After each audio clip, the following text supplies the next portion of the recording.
Sutiles y diversas son las redes del demonio, que sigue a sus elegidos desde el nacimiento hasta la muerte y de la muerte hasta el nacimiento, a lo largo de sus múltiples vidas.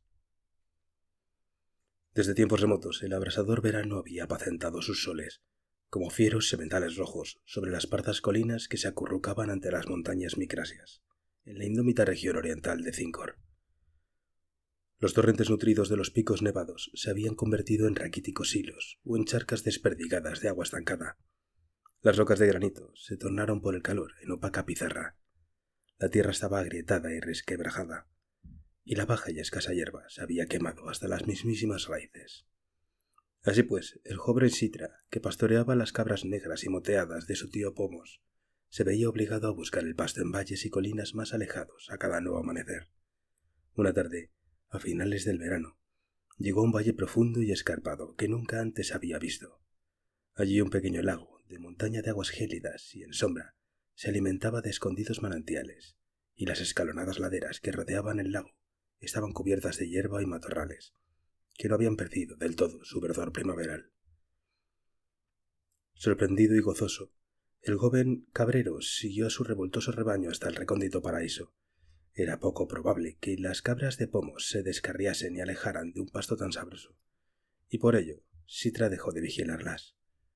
Embriagado por lo que le rodeaba, comenzó a explorar el valle, tras saciar su sed en las aguas cristalinas que brillaban como vino dorado. El lugar le parecía un genuino jardín de los placeres, olvidándose de la distancia que ya había recorrido y de la ira de Pomos si el rebaño regresaba tarde para el ordeño. Se adentró aún más profundamente, descendiendo por los riscos en espiral que protegían el valle. En cada revuelta los peñascos se hacían más escarpados y salvajes. El valle se estrechó, y cuando llegó al extremo final se topó con una pared de roca viva, que le impidió continuar avanzando. Un tanto decepcionado, se dispuso a dar media vuelta y regresar por donde había venido. Pero entonces, en la base de la escarpada pared, descubrió la misteriosa apertura de una caverna. Daba la impresión de que la roca se hubiera desgajado tan solo unos minutos antes de que él llegase, pues las líneas que marcaban la abertura estaban claramente definidas, y las grietas de la superficie aún no habían sido invadidas por el musgo, que crecía abundantemente por todos lados. De la boca de la caverna sobresalía un árbol abatido, con las raíces recientemente arrancadas colgando en el aire. La tenaz raíz principal todavía estaba unida a la roca en la que Sitra se apoyaba, y sobre la que aparentemente el árbol se había erguido. Sorprendido y curioso, el joven echó un vistazo a la atrayente penumbra de la caverna, desde la que una agradable y suave brisa comenzó a soplar inexplicablemente. Detectó extraños olores en el aire que le sugerían la intensidad del incienso de un templo y la languidez y exuberancia de capullos de opio. Estos aromas embriagaron los sentidos de Sitra y al mismo tiempo lo sedujeron con su promesa de maravillas jamás contempladas.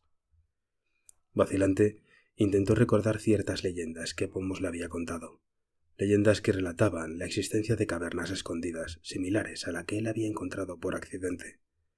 Pero tales historias se esfumaban en ese momento de su mente, dejando solo una vaga sensación de peligro, de cosas prohibidas y mágicas. Pensó que la caverna podría ser el portal de un mundo inexplorado, y que el portal se había abierto expresamente para permitir su entrada. Siendo de naturaleza aventuresca y un tanto visionaria, no le detuvieron los temores que otros podrían haber sentido en su lugar.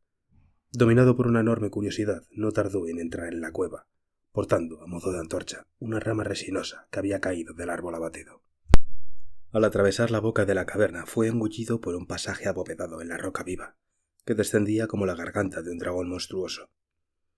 La llama de la antorcha retrocedió flameante, parpadeando y humeando por la cálida y aromática brisa que soplaba desde profundidades insondables. La cueva se hizo peligrosamente escarpada, pero Sitra continuó su exploración descendiendo por los huecos y salientes de piedra. Como un durmiente en un sueño, se sentía totalmente absorbido por el misterio que había descubierto, y en ningún momento recordó sus abandonados deberes. Perdió la noción del tiempo que duró el descenso. Entonces, de repente, la antorcha se apagó por una bocanada caliente que sopló sobre su rostro como el aliento de algún demonio travieso. Asaltado por un negro pánico, se tambaleó en la oscuridad e intentó asegurar los pies en la peligrosa pendiente. No obstante, logró encender de nuevo la antorcha y vio que la noche que le rodeaba no era del todo completa, sino que estaba iluminada por un leve brillo dorado procedente de las profundidades. Olvidándose de su miedo y en pos de una nueva maravilla, siguió descendiendo hacia la luz misteriosa. Cruzó un pasadizo bajo los pies de la larga pendiente, y al otro lado quedó deslumbrado por un resplandor semejante al del sol. Cegado y desconcertado por la luz, creyó durante unos instantes que su paseo subterráneo le había llevado de vuelta a campo abierto, en alguna tierra ignota más allá de las Micrasias. Sin embargo, parecía evidente que la región que tenía ante sí no formaba parte de la tierra agostada por el calor estival de Zincor, porque no vio ni las colinas ni las montañas, ni el cielo de negro y zafiro, desde que el longevo pero despótico sol azotaba con implacable sequía los reinos de Zotique. Se encontraba en el umbral de una llanura fértil, que se derramaba sin límite en la dorada distancia bajo el inconmensurable arco de una bóveda de oro. A lo lejos, a través de un resplandor brumoso, se distinguía una borrosa torre de masas indefinidas, que podrían ser chapiteles, y cúpulas, y murallas. Una pradera llana se extendía a sus pies, cubierta de tupido y encrespado césped del tierno color del verdín. La hierba estaba jalonada a intervalos, con extraños capullos que parecían girar y moverse como ojos con vida. Cerca de él, al otro lado de la pradera, había una arboleda dispuesta como un huerto de árboles altos y amplias ramas, entre cuyo exuberante follaje distinguió el destello de innumerables frutos de color rojo oscuro. En la llanura, o eso parecía, no había rastro alguno de vida humana, ni tampoco pájaros volando en el fiero cielo o apoyados en las recargadas ramas. No se oía sonido alguno, aparte del leve suspiro de las hojas, un siseo como el de una multitud de pequeñas serpientes escondidas. Para el joven que procedía de colinas sedientas, este reino era un Edén de delicias jamás degustadas.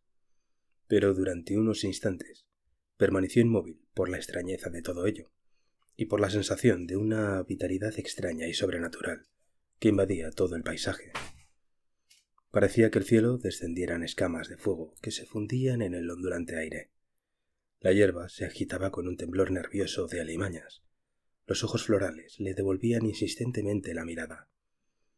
Los árboles palpitaban como si en su interior fluyera sangre en lugar de savia, y el tenue ruido de los fondos de siseos entre el follaje se hizo más alto y más agudo. Citra, sin embargo, tan solo vacilaba ante la certeza de que una región tan bella y fértil debía pertenecer a algún celoso propietario, al que su intrusión pudiera enojar. Observó detenidamente la llanura desierta, con mucha cautela. Luego, sintiéndose a salvo de ser visto, se rindió ante el deseo que había estado creciendo en su interior por probar la roja y lujuriosa fruta. La hierba flexible cedía bajo sus pies, como una sustancia viva, mientras avanzaba hacia el árbol más cercano. Combadas por el peso de sus esferas relucientes, las ramas se inclinaban a su alrededor. Arrancó algunas de las frutas de mayor tamaño y se las guardó previsoramente en el regazo de su raída túnica. Entonces, incapaz de resistirse a su apetencia por más tiempo, comenzó a devorar una de las frutas. Sus dientes rompieron con facilidad la piel y le pareció que vertían en su boca el vino regio, dulce y resbaladizo de una copa desbordada. Sintió en la garganta y en el vientre una rápida calidez que casi lo ahogó, y una extraña fiebre comenzó a vibrar en sus oídos y trastocó sus sentidos. Fue un momento fugaz, y por el sonido repentino de unas voces que le llegaban desde lo alto, como si provinieran del cielo, le sacó de su trance. Supo inmediatamente que aquellas voces no pertenecían a hombres. Llenaban sus oídos con un redoble de fieros tambores, cargado de ecos que no presagiaban nada bueno. Sin embargo, le parecía que hablaban articulando palabras, aunque en una lengua extraña. Miró hacia arriba a través de las tupidas ramas y la visión le llenó de terror. Dos seres de estatura colosal, altos como las torres vigía de los pueblos de montaña, sobresalían desde la cintura por encima de las ramas superiores de la arboleda. Era como si hubieran brotado por arte de magia del verde suelo, o del dorado ciclo, porque estaba claro que la vegetación reducía a meros arbustos ante su tamaño. Nunca hubiera podido ocultarlos de la mirada de Citra. Las figuras estaban ataviadas con armaduras negras, opacas y lúgubres, como las que podrían llevar los demonios al servicio de Zasaidon, señor de los inframundos insondables. Cithra estaba seguro de que le habían visto, y quizás su ininteligible conversación trataba sobre su presencia. Tembló al pensar que había entrado sin autorización en los jardines de unos genios. Observándoles, temeroso desde su escondite, no podía distinguir ningún rasgo bajo las vísceras de los oscuros cascos que se inclinaban hacia él.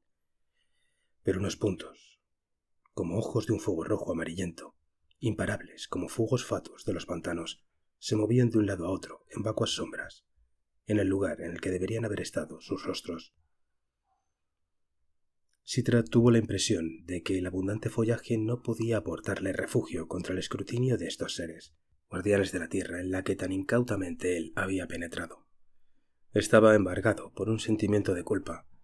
Las sibilantes hojas, las voces como redobles de tambor de los gigantes, las flores como ojos, todo parecía acusarle de intrusión y robo. Al mismo tiempo, se sentía perplejo ante una extraña e insólita confusión de su propia identidad.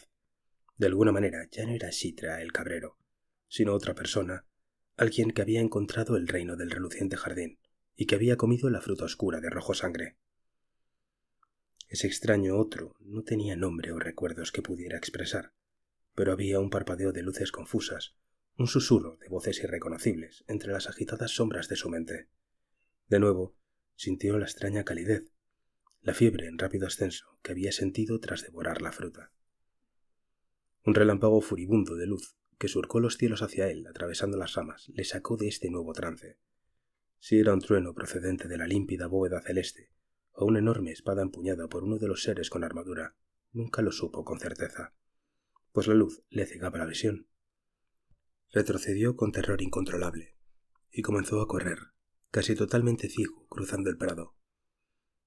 A través de los rayos de colores que giraban frente a sus ojos, vio ante él, en una escarpada colina, cuya cima se prendía en las alturas, la boca de la caverna por la que había entrado. A sus espaldas escuchó un prolongado redoble de trueno de verano, o la risa de los colosos. Sin detenerse a recoger la rama que aún ardía y que había dejado en la entrada, Cithra se lanzó como poseído hacia la oscura cueva. Cruzó la penumbra estigia y logró abrirse paso a tientas por la peligrosa cuesta. Tambaleándose, tropezándose y golpeándose en cada borde, alcanzó finalmente la salida exterior y entró en el recóndito valle tras las colinas de Zincor. Para su consternación, el crepúsculo había caído durante su ausencia sobre el mundo al otro lado de la cueva. Las estrellas se apiñaban sobre los lúgubres riscos que rodeaban el valle, y los cielos de color morado mortecino eran horadados por el nítido cuerno de una luna de marfil. Aún temeroso de que le siguieran los gigantes guardianes, y recordando también la ira de su tío Pomos, Cithra corrió de regreso al pequeño lago, reunió el rebaño y lo condujo hacia la casa por largas y oscuras distancias. Durante el camino de regreso, parecía que una fiebre le quemaba de forma intermitente, y acto seguido moría en su interior, produciéndose extrañas visiones.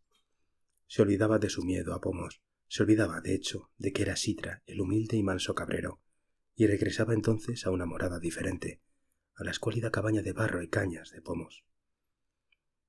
En una ciudad de altas cúpulas, la puerta de entrada de bronce bruñido se abría ante él, y banderines de fieros colores ondeaban en el perfumado aire.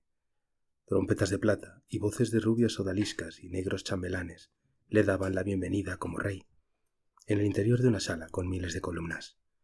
Le rodeaba el ancestral boato de la realeza, reconocible como el aire y la luz, y él, el rey Amero, que acababa de tomar posesión del trono, gobernaba como sus antepasados habían gobernado sobre el reino de Cáliz. En la costa del mar oriental, montados sobre lanudos camellos, llegaban hasta su capital los feroces miembros de las tribus del sur para pagar su tributo de vino joven y zafiros del desierto, y galeras procedentes de islas allende del horizonte descargaban de sus bodegas el impuesto bianual en especias y tejidos de extraños colores.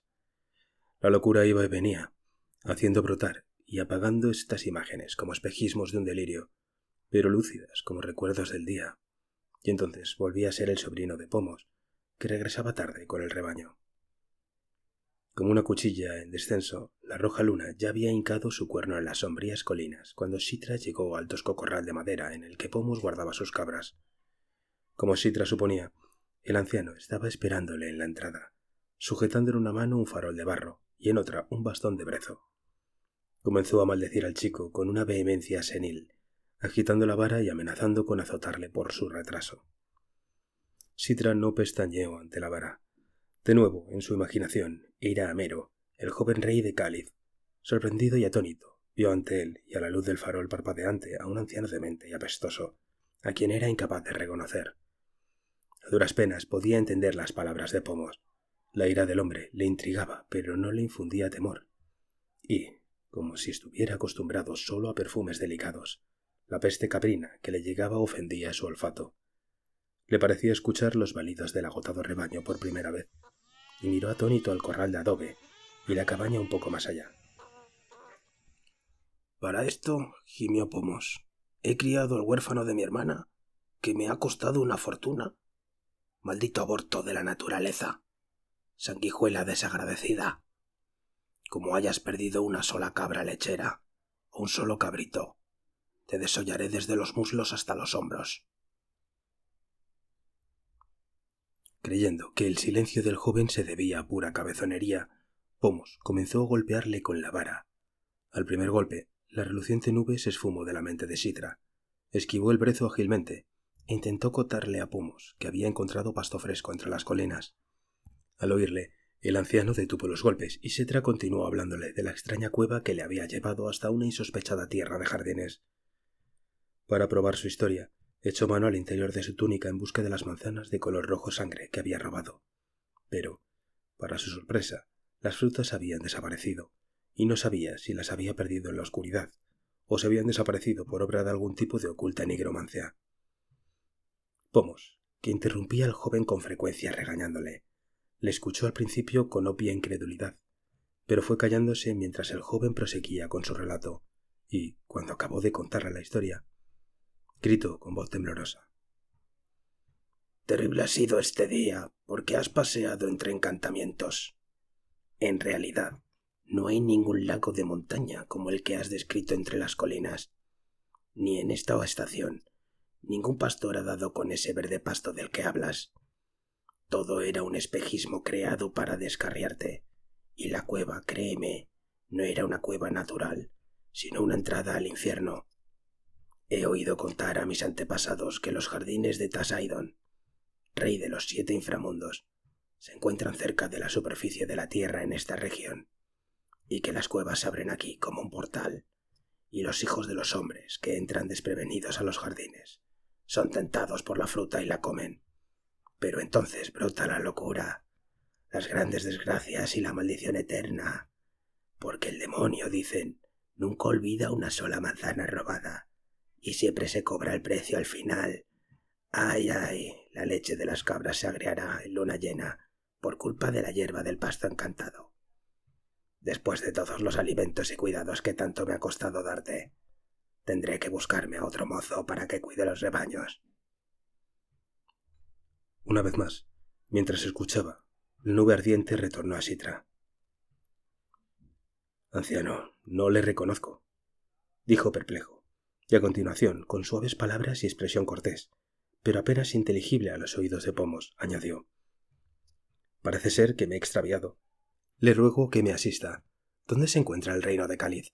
Soy rey del lugar, y acabo de ser coronado en su capital, Sazair, en la que han gobernado mis antepasados durante miles de años». ¡Ay, ay!, gimió Pomos. El chico se ha quedado idiota. Estas ideas deben de haberte venido al comer de la manzana del demonio. Deja de musitar y ayúdame a ordeñar las cabras.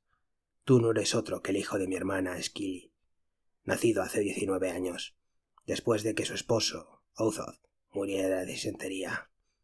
Ascli no vivió mucho tiempo y yo, Pomos, te he criado como un hijo, y las cabras te han dado el calor de una madre. «Debo encontrar mi reino», insistió Sitra.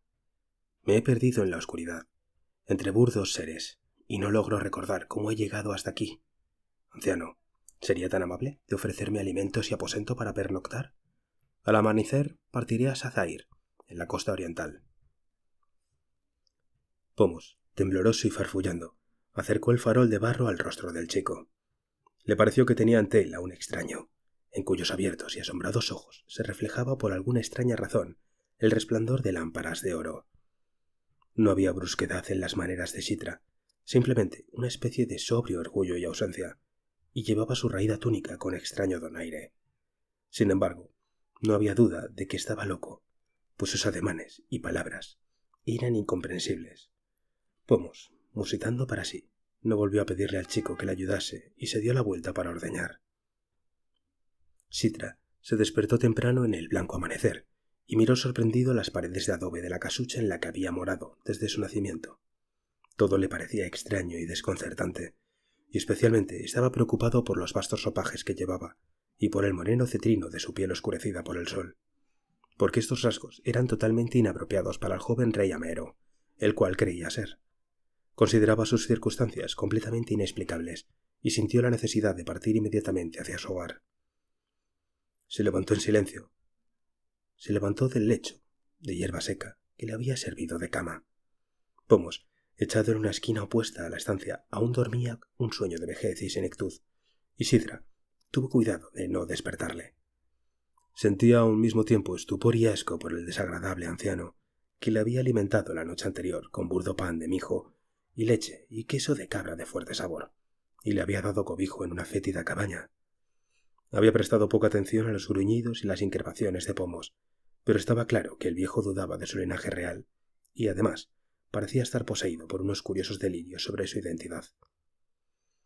Al abandonar la cabaña, Sitra avanzó por un sendero que se dirigía hacia el este atravesando las rocosas colinas.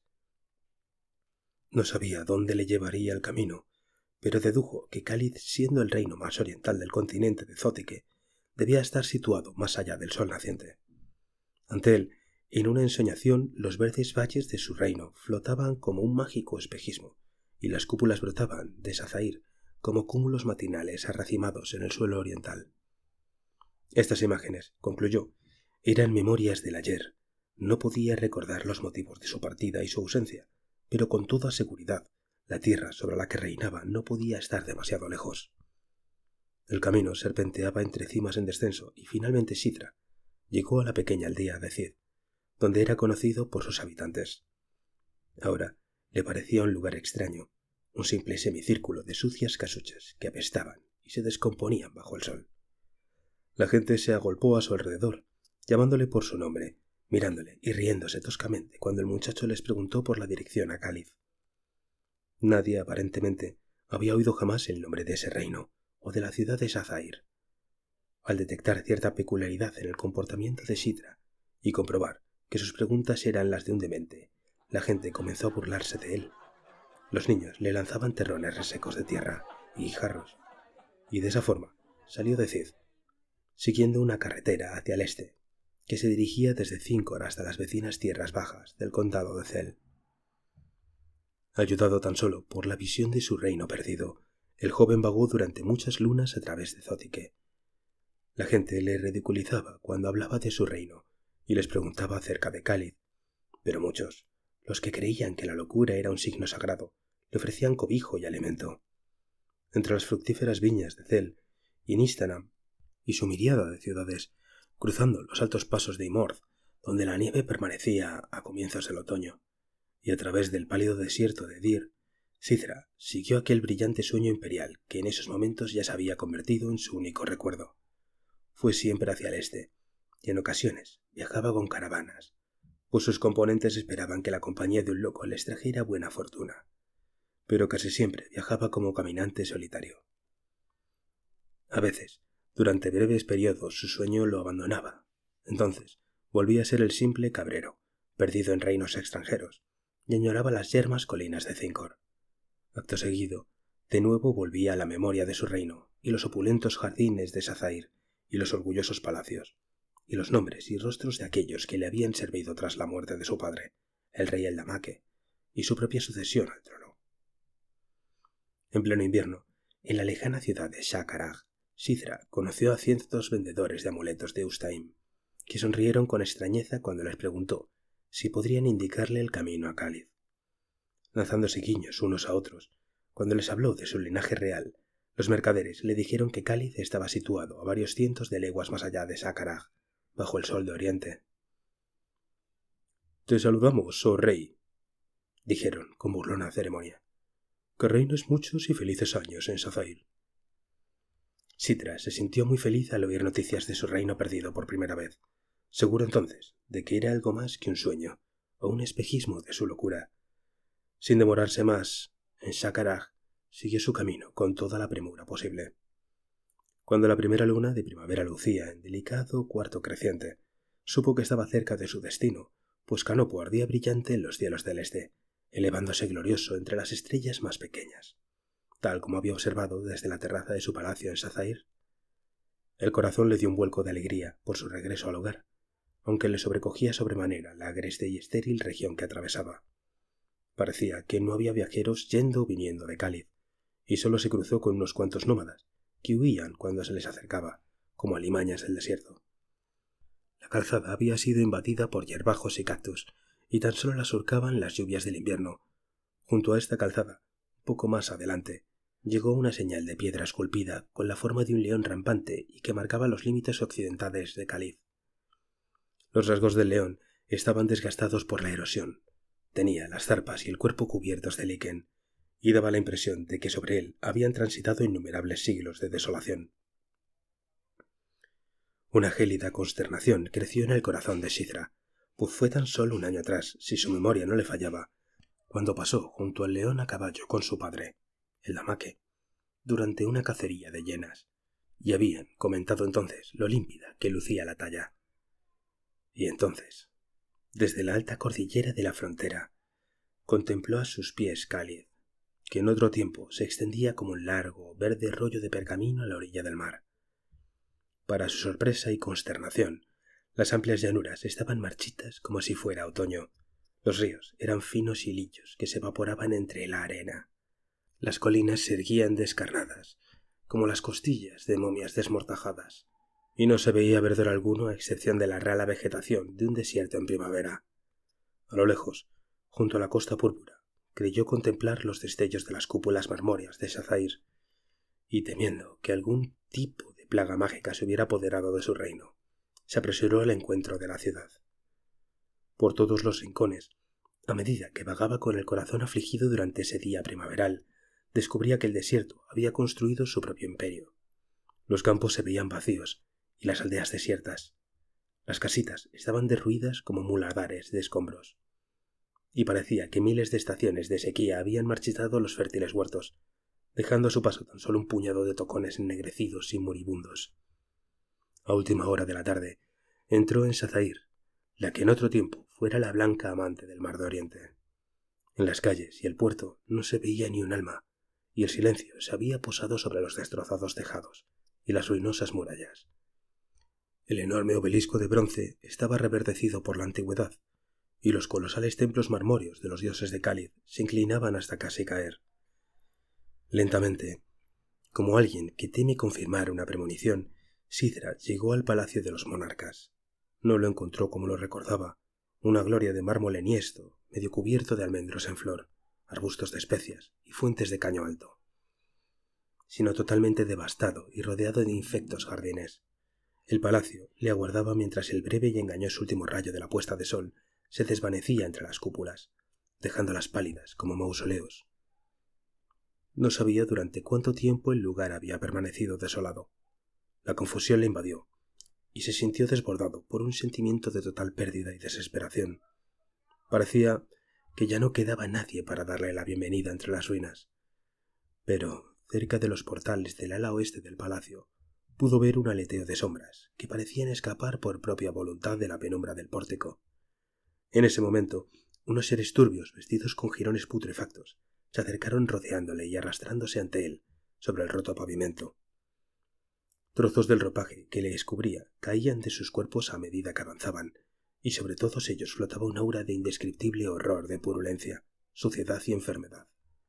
Cuando se acercaron más a él, Sithra pudo ver que a la mayoría de ellos les faltaba algún miembro o parte del rostro, y que todos estaban marcados por los mordiscos de la lepra. La náusea subió por su garganta, impidiéndole articular palabra alguna, pero los leprosos le saludaron con ásperos gritos y roncos gruñidos, como si le considerasen otro paria que había llegado para unirse a ellos en la morada en ruinas. ¿Quiénes sois vosotros, que moráis en mi palacio de Sazair? Preguntó finalmente.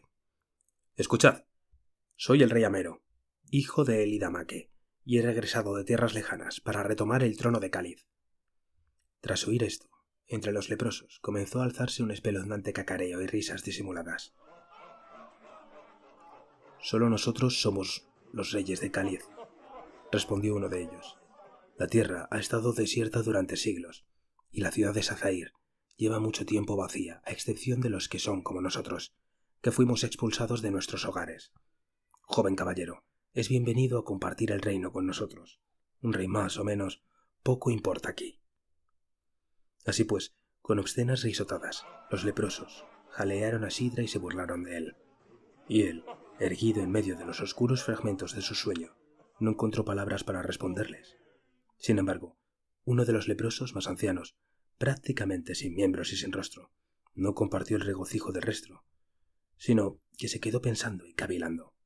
Finalmente, con una voz que brotaba ronca del negro pozo de su boca entreabierta, dijo a Sidra: «He oído algunas cosas sobre la historia de Cáliz, y ciertamente los nombres de Amero y el Damaque me resultan familiares. En tiempos pasados hubo unos gobernantes que respondían a esos nombres, pero no recuerdo cuál de ellos era el hijo y cuál el padre, y quizás ambos se hallen ahora enterrados, con el resto de su dinastía, en los profundos panteones que hay bajo el palacio». En ese momento, cuando ya hubo caído el grisáceo crepúsculo, otros leprosos emergieron de las ruinas en penumbra y se congregaron alrededor de Sidra. Al escuchar que afirmaba ser el monarca del reino desértico, algunos de ellos se retiraron para regresar con vasijas llenas de agua putrefacta y alimentos enmohecidos. Se los ofrecieron a Sidra, inclinándose con una profunda reverencia, fingiendo ser chambelanes y sirviéndole con toda la pompa y boato debidos de un rey. Sidra se apartó de ellos asqueado, aunque estaba hambriento y sediento. Huyó atravesando los cenicientos jardines, entre fuertes y polvorientos parterres. A sus espaldas escuchó la terrorífica mofa de los leprosos, pero ésta fue apagándose, y le pareció que no le seguían. En su loca huida, rodeó el enorme palacio, y no se encontró con más criaturas semejantes. Los portales de las alas este y sur se encontraban en penumbra y desiertas, pero no se atrevió a entrar en el palacio, sabiendo que la desolación, y cosas peores que la desolación, eran sus únicos moradores. Conmocionado y desesperado, llegó hasta el ala este y se detuvo en la penumbra. Con una creciente sensación de extraña ensonación, se dio cuenta de que estaba en aquella misma terraza sobre el mar que con tanta frecuencia había recordado durante su viaje. Los antiguos lechos aparecían desnudos de flores, los árboles se habían podrido sobre el hundido terreno, y las enormes losas del pavimento estaban resquebrajadas y rotas. Pero los velos del crepúsculo caían con suavidad sobre las ruinas. El mar suspiraba como en la antigüedad bajo una mortaja púrpura y la poderosa estrella de Canopo se elevaba al este, con las estrellas menores todavía brillando débilmente a su alrededor. La amargura invadía el corazón de Sidra, y se sentía un soñador, seducido por un sueño engañoso. Retrocedió ante el gran esplendor de Canopo, como si fuera una llama demasiado brillante para soportarla. Pero en el momento en que pudo girarse, le pareció que una columna sombría, más oscura que la noche y más densa que cualquier nube, se alzó ante él desde la terraza y cubrió totalmente a la refulgente estrella. Brotando de la roca viva, la sombra creció, elevándose hasta una altura colosal, y adoptó la figura de un guerrero con armadura. A Sidra le pareció que el guerrero bajaba la mirada hacia él desde una altura insondable, con ojos que brillaban y se movían como bolas de fuego en la oscuridad de su rostro, oculto bajo el casco. Confundido, como si rememorase un antiguo sueño, Sidra recordó a un joven que pastoreaba cabras en las colinas bajo un sol abrasador, y que cierto día encontró una caverna que le condujo como un portal a una tierra de extrañeza y maravilla. Mientras paseaba por allí, el joven comió una fruta de oscuro rojo sangre y huyó despavorido ante unos gigantes con armaduras negras que guardaban el jardín.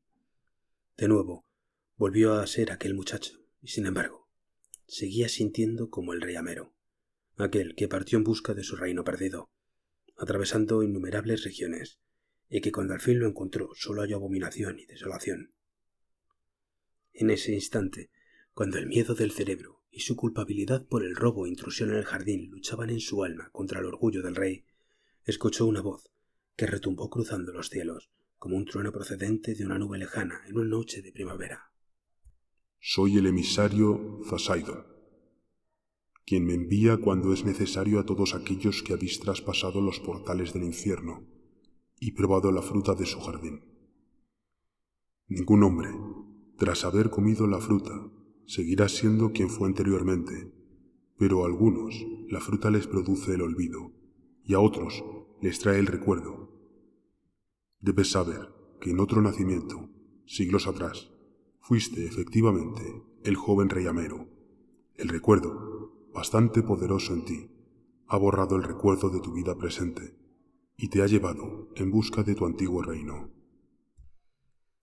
Si esto es cierto, entonces estoy doblemente condenado, dijo Cithra, inclinándose desolado ante la sombra, porque, como rey Amero, me encuentro sin trono y sin reino, y como Cithra, no pude olvidar mi anterior linaje real, ni recuperar la felicidad que conocí como simple cabrero. Escucha, hay otra salida, dijo la sombra, y su voz se suavizó en un murmullo de océano lejano. Poseidón es el señor de todos los hechizos y reparte presentes sobrenaturales a aquellos que le sirven y lo reconocen como su dios. Jura tu lealtad, prométele tu alma y en pago por ello, el demonio sin duda te recompensará. Si es tu deseo, sus artes nigrománticas pueden conseguir que despiertes de nuevo, en un pasado enterrado. Y una vez más, como rey Amero, reinarás sobre Cáliz.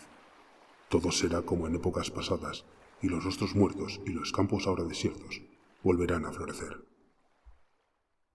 Acepto el vínculo, dijo Cithra. Juro mi lealtad a Poseidón, y le prometo mi alma si él, a su vez, me devuelve mi reino. Hay algo más que debo decirte. Prosiguió la sombra. No has recordado tu otra vida totalmente, sino tan solo aquellos años que corresponden a tu presente juventud.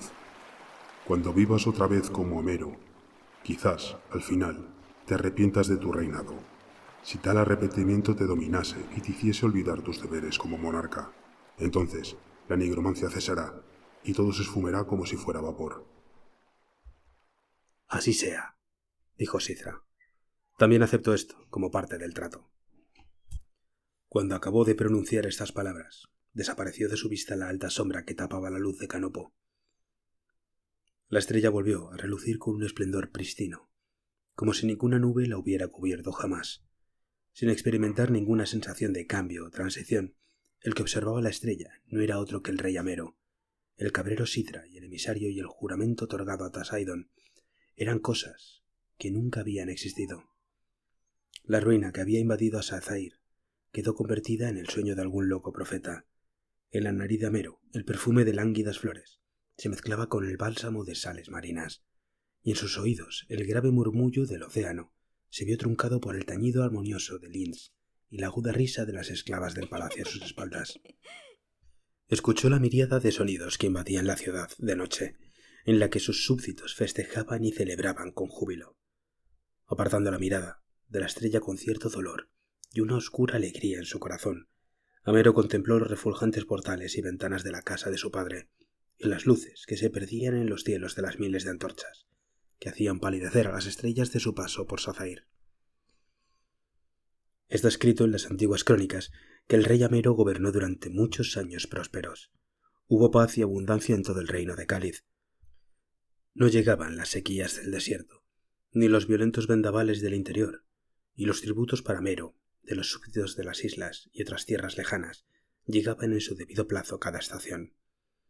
Y Amero se sentía feliz, morando suntuosamente en salones fastuosos, festejando y bebiendo regiamente, y escuchando los elogios de sus trovadores, chambelanes y concubinas. Cuando calzó el meridiano de su vida, en ocasiones le asaltaba a Amero el hartazgo con el que tienen que lidiar los afortunados. En tales momentos se apartaba de los empalagosos placeres de la corte y se deleitaba en las flores, las plantas y los versos de los poetas de la antigüedad.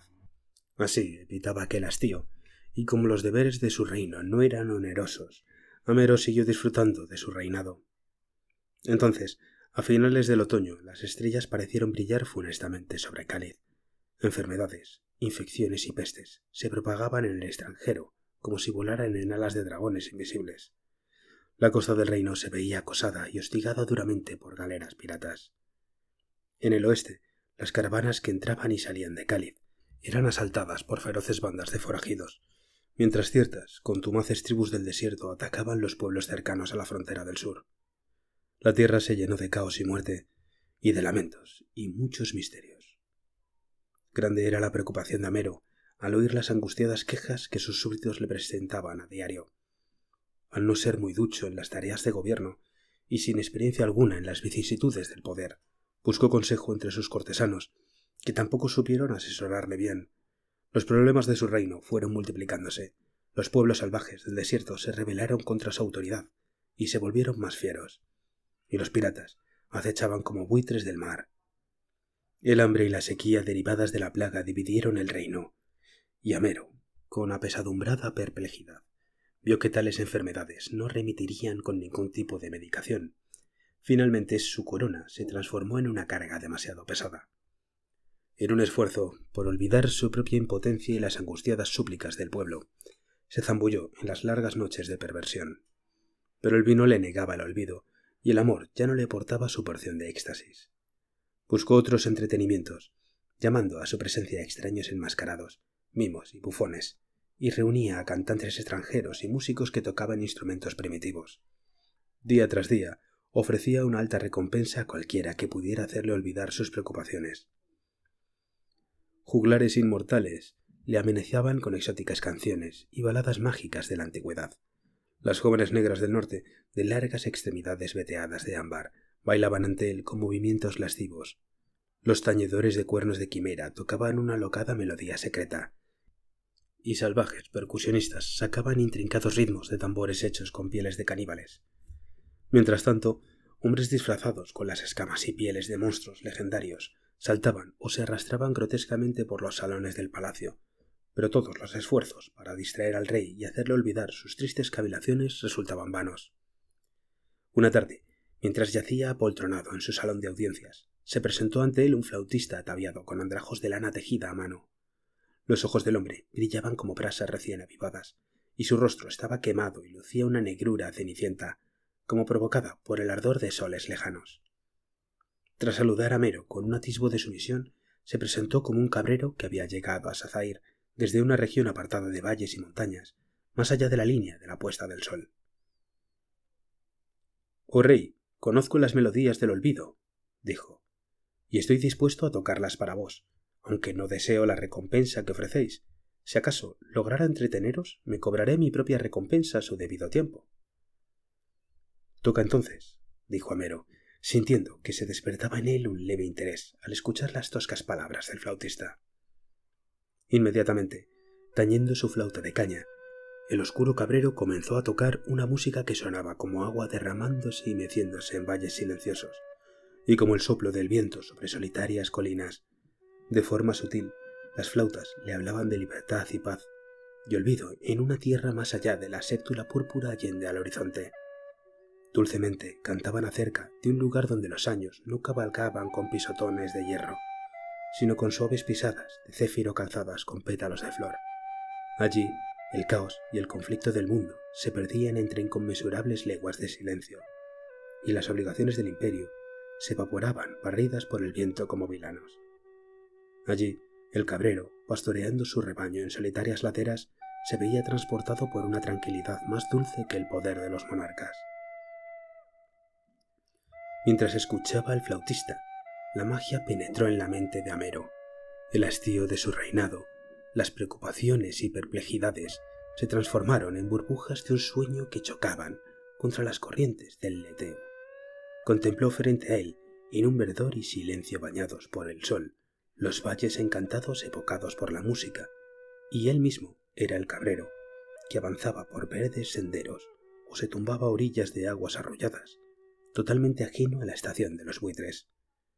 Apenas fue consciente de que el profundo sonido de la flauta había cesado, pero entonces la visión se oscureció y el que había soñado con la paz de un cabrero fue de nuevo un rey atribulado. «Continúa tocando», le suplicó al negro flautista. «Pide la recompensa que quieras, pero toca». Los ojos del cabrero centellearon como brasas encendidas en la noche en un rincón oscuro. «No hasta el paso de los siglos y la decadencia de los reinos os exigiré mi propia recompensa», dijo enigmáticamente, «mas tocaré para vos una vez más». Así pues, a lo largo de esa tarde, el rey Amero fue seducido por la flauta mágica que le hablaba de tierras lejanas de tranquilidad y olvido. A cada nueva melodía parecía que el hechizo crecía en su interior. Cada vez más su reinado le parecía algo detestable, y la misma fastuosidad de su palacio le oprimía y sofocaba. Ya no podía soportar por más tiempo el engalanado yugo de sus deberes, y envidió con vehemencia la despreocupada vida del cabrero. Durante el crepúsculo despidió a los sirvientes que le atendían y mantuvo una conversación privada con el flautista. «Llévame a tu tierra», le dijo, «donde yo también pueda morar como un simple pastor». Vestido humildemente para que su gente no le reconociese, el rey se escabulló del palacio por una porterna sin vigilancia, acompañado por el flautista. La noche, como un monstruo informe con una luna creciente por cuerno, se agazapaba junto a la ciudad, pero en las calles las sombras eran repelidas por el resplandor de una miríada de faroles. Amero y su guía no fueron detenidos en su avance hacia la oscuridad exterior, y el rey no se arrepintió de abandonar su trono, a pesar de que en la ciudad se observaba un trasiego continuo de ataúdes ocupados por las víctimas de la peste, y que los rostros de su gente, enjutos por el hambre, surgían de las sombras como acusándole de cobardía. Hizo caso omiso de todos ellos, pues sus ojos rebosaban con la visión de un silencioso valle verde y de una tierra perdida más allá del oscuro paso del tiempo, con su ruina y su caos. En esos momentos, mientras Amero seguía al negro flautista, le rodeó una repentina oscuridad y vaciló desconcertado. Las luces de la calle parpadearon ante sus ojos y se apagaron rápidamente en la penumbra. El fuerte murmullo de la ciudad se ahogó en un vasto silencio, y como en el tránsito de un sueño inconexo, le pareció que los altos edificios se deshacían silenciosamente y desaparecían como sombras, y las estrellas brillaban sobre las murallas derruidas.